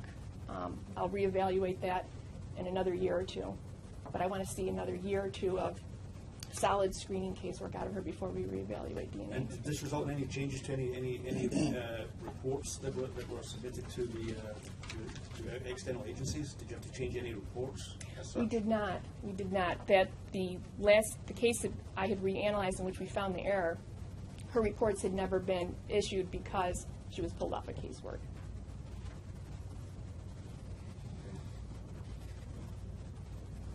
Any comments, questions? Okay, thank you.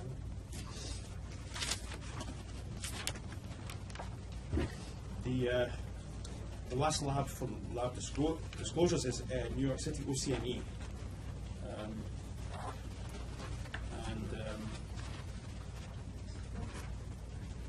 So do you have anyone from OCME who would to give us a briefing? Yes. Just could you state your name for the record, please? Yes, hello, I'm Barbara Butcher. Eugene Leon.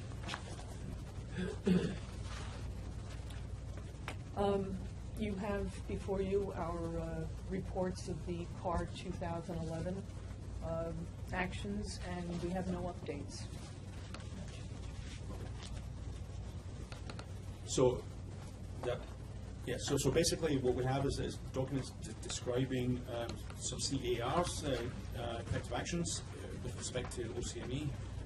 So are there any questions or comments regarding the documents, the corrective actions that were taken in relationship to the issues? Yeah. May I ask, I just so I know the depth of the situation a little bit more, what were these? On page 1, 2 separate cases, reported item was negative for presence of liver scene. Were these small stains, large stains, what? Can I just have a little bit more depth on that? I'm not familiar with exactly what kind of stains they are, but we do know that they were initially reported out incorrectly. And we had done a corrective action, meaning we went back to reanalyze, and we realized that the technician had missed these 2 stains. So unfortunately, I don't have the... So we don't know if these are dime size, nickel size, or just a really thin. Well, I can tell you that these are from small evidence items that are contained within each sexual assault kit. So I would... So this would be underwear or something? That is correct, yes. And most likely talking about semen, perhaps? Yes.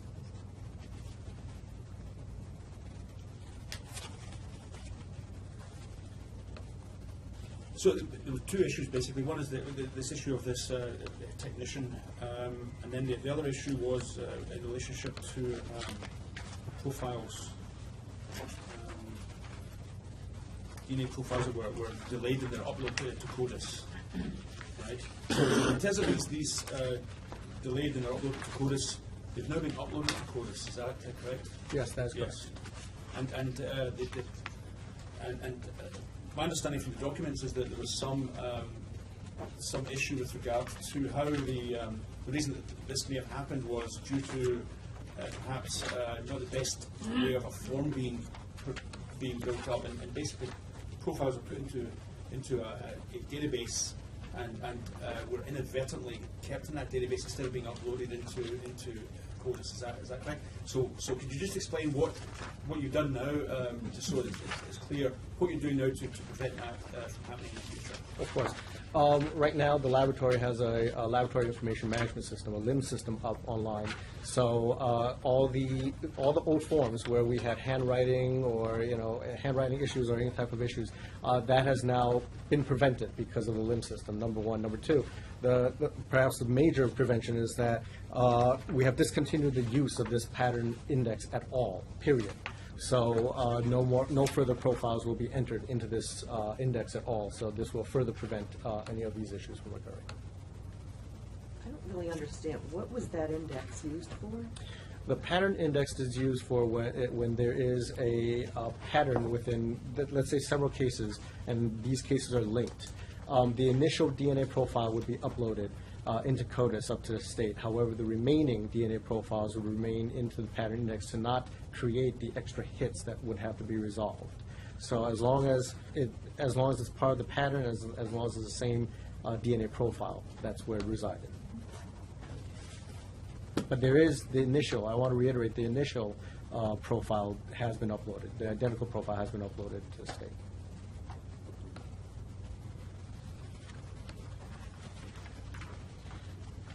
So, in other words, these are other samples, but they are the same profile and presumably the same individual. Yes.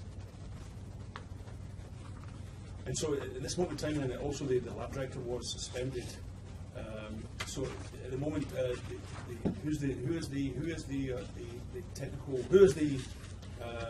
senior manager at the technical level in the lab right now? Ms. Barbara Butcher is our interim director.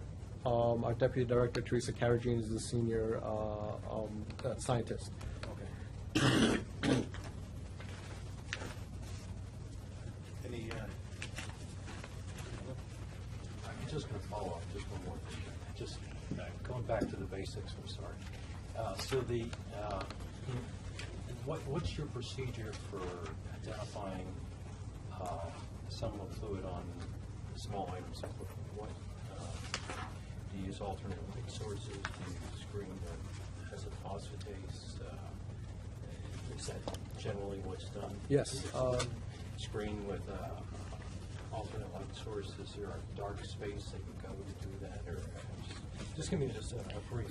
A very brief thing of what we do. We do a visual examination of the small evidence item first, using alternate light source or visual examination by eye, and then the alternate light source. We do presumptive testing on the stain, either with acid phosphatase for semen or Kastle-Meyer for blood. And if that tests out positive, since it's a presumptive test, we send it along for confirmation testing. And if it's confirmed that there are serological fluids, then we send it further on for DNA testing. Yeah. So, as I understand, there's some switching of items and stuff in some of these kits. So, I'm in your lab now, and I've taken a sexual assault kit out, and there's some underwear in it, and did the visual one.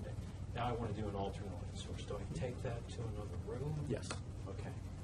Yes, absolutely. That has always been the procedure, and to reiterate, that is only this technician that has switched items between the two cases. Do you take the entire kit to another room, or do you leave the kit components out and just take the underwear to another room? We typically leave the kit components at the desk because alternate light source is a very fast screening, so if the room is adjacent to where the analyst is sitting, So he or she would go in there and use the alternate light source to do a quick screening and then come back out. Now, if they see no fluorescence with the alternate light source, do they still do some kind of a pat down, or to check for stains that did not fluoresce that may still be seminal stains? Well, I mean, initially there is a visual examination by eye with regular lighting. So if there's anything that's crusty or anything like that, the analyst would catch that and document that. Alternate light source is an aid to your visual to see if anything is glowing in the dark, so to say. And after coming out, if the analyst warrants that stains do need to be tested for presumptive testing using alternate light source or by eye, he or she would do so. Eugene, I have a question about a letter in our packet that you signed on January the 29th to Mr. Keaton. Yes. In the first paragraph, you refer to Chief Medical Examiner Dr. Hirsch, and then pending a review of the department's administrative management and process. Has Dr. Hirsch retired from his job? Dr. Hirsch is now retired from his job, yes. At the time of writing of this letter, he has not retired yet. And can you describe the pending review of the department's administrative management and process? I'll let our interim director answer that question. Yes, this is a deep dive into the management structure, workflow structure, and it's being done by myself as well as the management team of DNA and an outside consultant.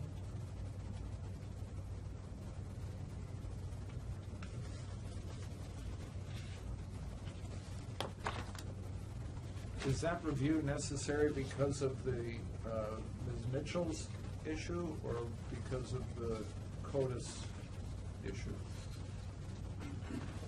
What sparks the management review? What's the substrate for that review? You know, I couldn't say that either one was the precipitating event. I would say that it is from the top down, from the agency viewpoint, that we want to make the lab most efficient, accurate, and we want to explore root cause analyses of how these things happen and prevent any possible issues from coming up again. So, but this is also a Six Sigma and a lean analysis of the workflow and improving all aspects of the lab. Is this outside group charged with doing root cause analysis? Is that what you're saying too? No, not specific to these actions.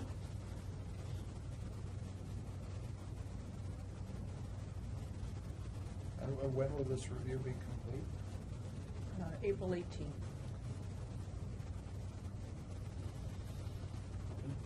Any other questions or comments? I didn't understand when you're just the first thing you talked about the uploading of the samples into a pattern. What is that? I think that Dr. Eastman had asked you that, but could you explain a little bit? My understanding that there's an LDIS. That's correct. Which is composed of people that have been convicted of crimes designated by the New York State Legislature, right? Was the upload made into that database? Yes, the other pattern index resides within LDIS, ELDIS. And is that distinguished from, there's another database where samples are taken from people that are suspects in investigations? What do you call that one? Actually, let me defer that to our CODIS manager, who can answer all the questions about the indexes inside of our ELDIS.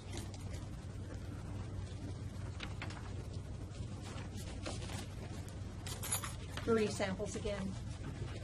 The CODIS software at the local level, our ELDIS, contains the standard subcategories such as forensic unknown or forensic mixture. It also contains a subcategory that we used that was called Other Pattern. And that's where we put subsequent examples of a pattern case. So let's say we had burglary number 1, burglary A, and we got a DNA profile from it. That went into forensic unknown, which then went to Estes, and then went to Endis. When we had a subsequent burglary that matched that one, case B, we would put that into the other index, and it would stay at the local level only. I'm confused. I thought that if you have burglary number 1, that would be a forensic unknown that would go into the local, state, and ultimately the federal database, correct? And it did. All right. Then you have burglary number 2. That would go into the local, state, and this databank, correct? No, it would hold at the local level. But if it's a second crime and it's a forensic sample, and you have markers that are adequate to either put it into the state or the federal database, why wouldn't you put the second burglary all the way through the system? I don't understand that. It's my understanding that at the beginning of New York State's CODIS participation, we were asked by the state administrators not to do so, to keep subsequent pattern examples at the local level. Do Can I you say, understand so what that means? You've changed that policy. I'm just that's one that's been changed now, right? That We now have no longer changed. do that, right? We no longer do that. So now we're asking why, why did this, historically, why it happened? There's something here that seems that doesn't make sense historically. I mean, I thought it was the law that if there's burglary number 1, my house, we upload that into the system, correct? As a forensic unknown. I get how many markers is it for the state? 13 or 15, depending on. Well, no, what that's era. for the federal. I mean, for the state database, if I get how many markers? What is it, 6? 6. All right, then it would stay in the state system. If it's 6 or if it's 10 to 13, it goes into the federal system. Are we all there? Okay. So if it's number 1, crime number 1, that goes up. Crime number 2, why wouldn't that historically have gone up in New York State? Are you telling us that if you have burglary number 2 and it seems to share markers with burglary number 1, that it wouldn't be uploaded into the state or federal system? That's correct, because the profile itself was already represented at the state and national level with the pattern, with the profile from burglary number 1. Is that something that's done in other jurisdictions as well? That you wouldn't record them as separate crimes? Of course, they're separate crimes, but the single instance of the profile was uploaded. Just to clarify, this is the same 2 burglaries from our laboratory. Now, if we're talking about burglaries from different laboratories, they do get uploaded. So we're talking that it is matching within CODIS in terms of ELDIS. It matches, and the initial one goes up, but the subsequent ones stay in. Well, my question is that I understand that's what you're saying you were doing at OCME, right? Is that done in the state too? Right? And is that done generally across the country, to your knowledge? Right. So in other words, if you find the same profile from more than one crime, you only upload one, and if there's a hit, it's then the lab would say, oh, it's not just this one case, it's 5 matching cases, correct? Is that what you're telling me? So let's say there were cases 1, 2, and 3. We would have made the local match notifications that case number 2 has hit, case number 3 is hit. So those notifications have been distributed, and should there ever be an offender match, then the offender match would be notified, and the recipients would have known from their previous hit notifications that there was a pattern of 3.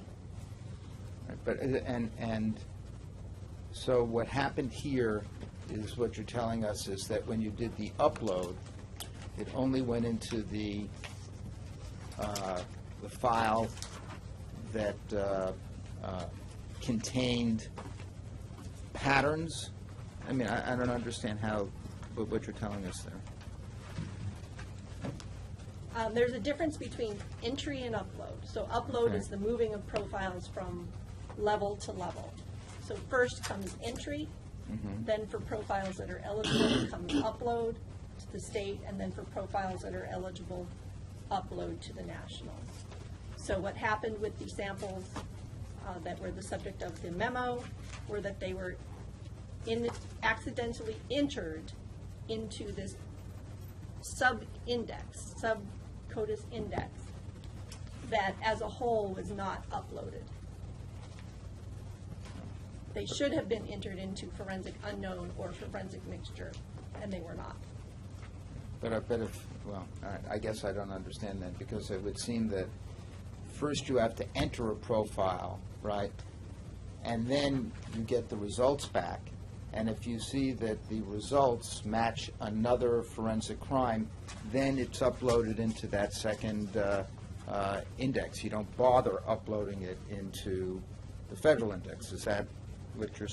No, an analyst is able to search the ELDIS themselves and then select which index it should go into. So previously, they would have searched the index, found a local match, then they would have said this is a subsequent example, it goes into other. And so what happened in this instance is, how did they get around getting the profile, the results, right, entering it in the first place? I mean, how was that step skipped?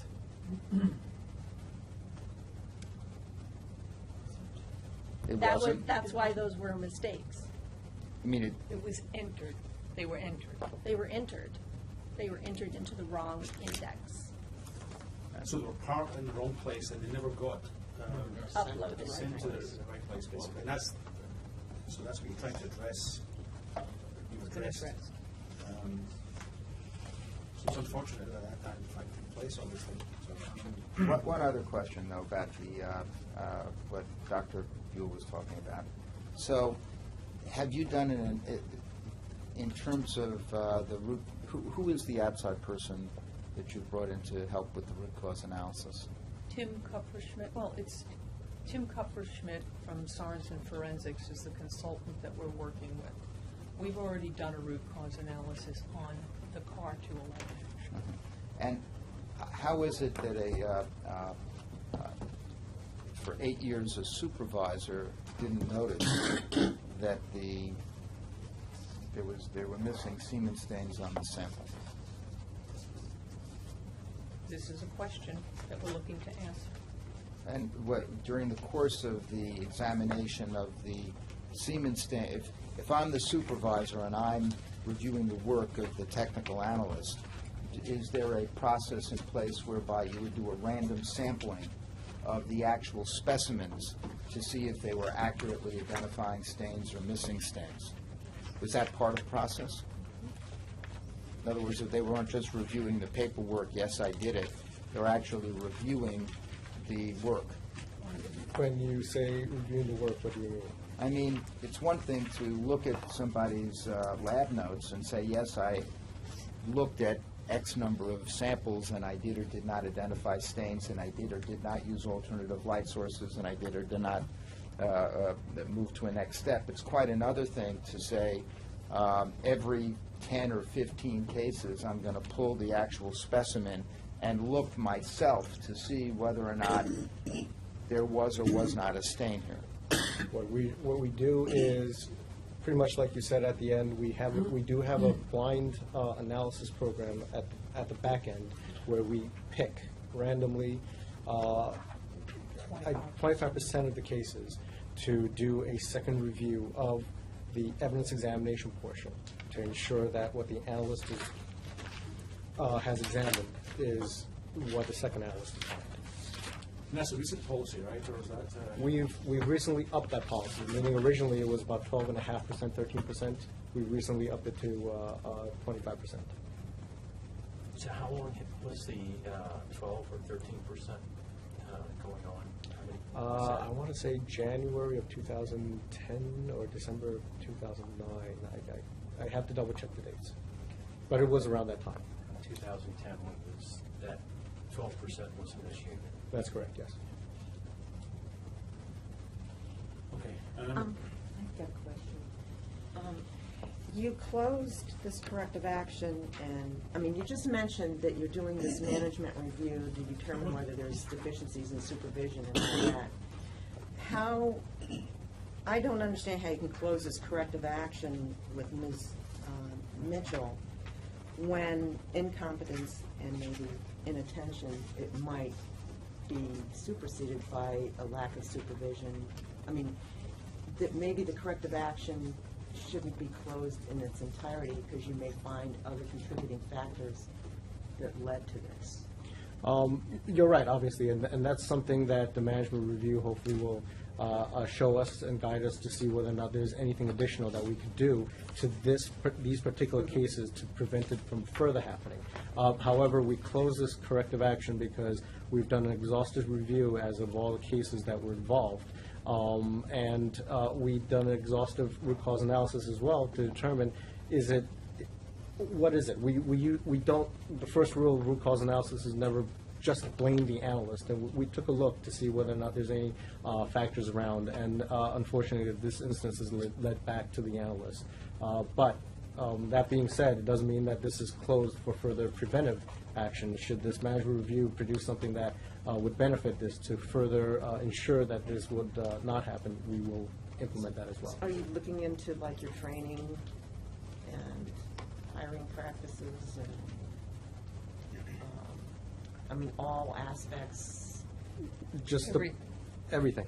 And to reiterate, it was our training process that had caught this analyst initially in February 2011. So we feel that our training process, every training process can be strengthened, but our training process is good at being able to catch stuff like this. Okay. This is anything urgent we should move on here. Thank you very much. The next item on the agenda is we need a motion to go into executive session to discuss a matter that could impair an existing investigation. Second. Any discussion? Make the motion. Fred Weaver, second by. Okay. No discussion. So all those in Yes. favour of going into executive session, say aye. Aye. Okay. So we've come out of executive session. For the record, no actions were taken as during that executive session. No votes, no actions taken by the committee. It's for information purposes only. So the last item, an alternate item. Remember, we tabled this vote on the accreditation of Onondaga County until after we had some of the other material. There's a proposed motion. The motion is that at this meeting, March 15th, the DNA Subcommittee voted to make a binding recommendation to grant Onondaga County Centre for Forensic Science and New York State accreditation for discipline of biology, based upon a review of the ASCLD lab and quality assurance audit for forensic DNA labs conducted during the period September 30th, October 5, 2012. This approval will run concurrent with the ASCLD lab cycle, which will run from April 4th, 2013 through April 3, 2018. So that's the motion on the table. I so move. Second. Yeah. Any discussion? Well, how do we deal with the fact that there are complaints against the lab, Jack, that haven't yet been resolved by an assessment report? So do you consider that? Yeah. So we have to. If that would somehow affect their accreditation, that there's an ongoing investigation, that would be the only issue, right? If somehow we believe that is. Well, maybe, I was going to say, maybe for a point of clarification, the investigation from ASCLD is completed. Okay. And that's the assessment reports that you have. Yeah. Okay. The new IG one is still ongoing. Okay. Yeah. ASCLD was done. Any other discussion? All those in favour of the motion say aye. Aye. Anyone against? Opposed? Anyone abstained? No. Unanimous. Thank you. So the last item on the agenda is the next date of the next meeting, which is June the 7th, 2013 in New York City. So thank you very much, everyone, for attending, and we'll see you in June 2013. Thank you. The meeting is adjourned. A quick So sentence, Fred's- employees.